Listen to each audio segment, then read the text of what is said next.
Hello everyone, my name is Casey Smith and today I'm going to show you how to make 5-ingredient beef enchiladas. I found this recipe on Pinterest or southernbite.com and I fell in love with it. This recipe is very easy to make, they taste great, and this is one of my husband's favorite dishes. I put a little spin on it since I've made it a couple times, so I kind of, added a little spices and stuff, which is just taco seasoning and salt and pepper. But it's very convenient, super quick to make when you get home from work. It takes total time to cook it takes a little under about an hour. So it's, like I said, it's really nice and convenient to make. The prep time is a total of 25 minutes and the total cook time is 35 minutes. So it should, like I said, it should take you a little under an hour to prep this meal. And this recipe makes a total of 8 enchiladas, so that's quite a bit. So this recipe calls for 1 pound of lean ground beef.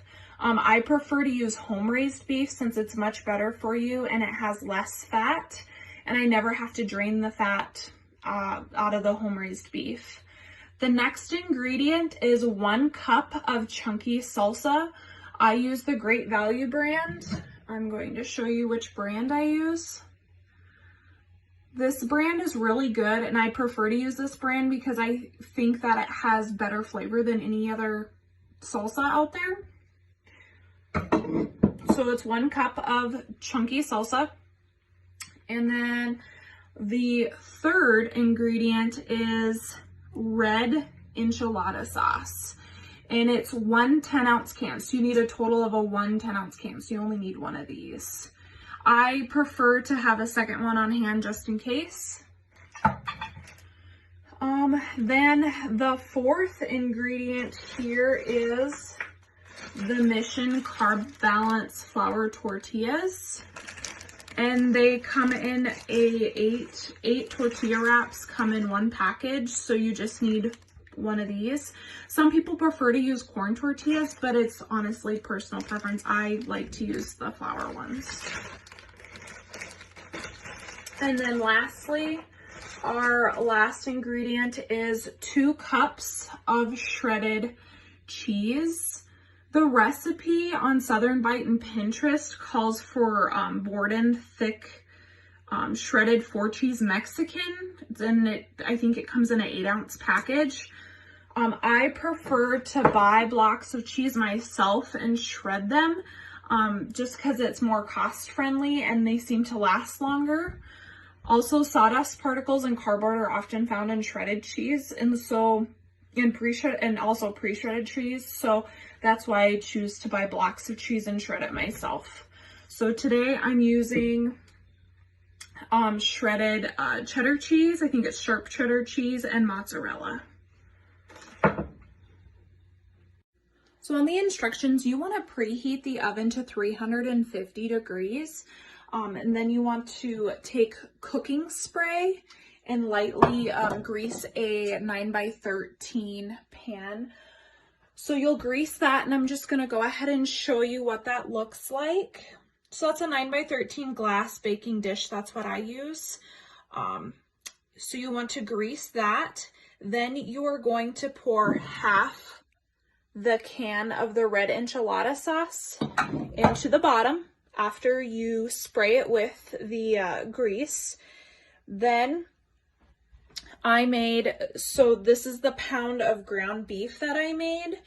Once it was browned, I went ahead and added the cup of thick chunky salsa that the recipe called for. And I added that in there, warmed it up after that hamburger was browned. Then in a separate saucepan, and I'll just show you it right here. In that separate saucepan, what I did was I just heated up a tortilla, and I'm gonna show you how I do that here.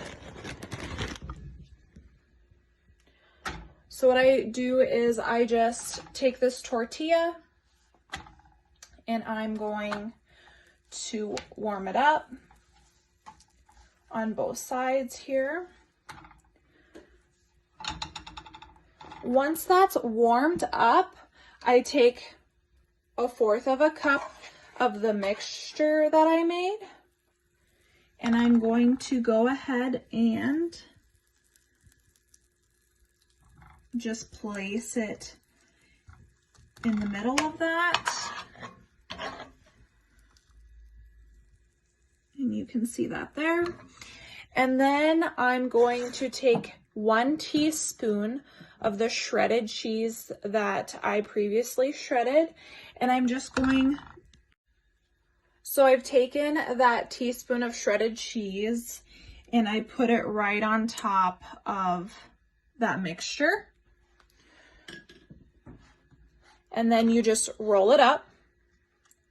So you can see me rolling it up here.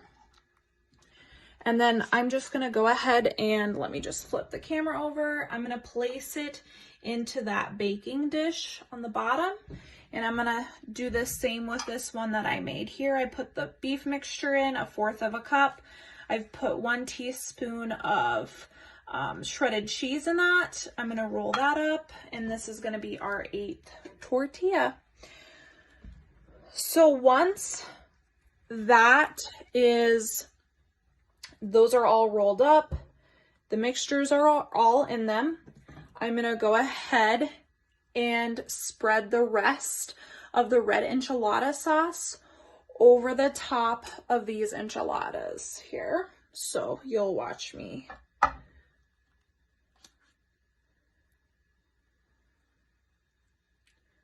And I just kind of spread that all over. And then I'm going to take, I probably have about 1 cup left of the shredded cheese that I shredded, and you just top the enchiladas with the shredded cheese.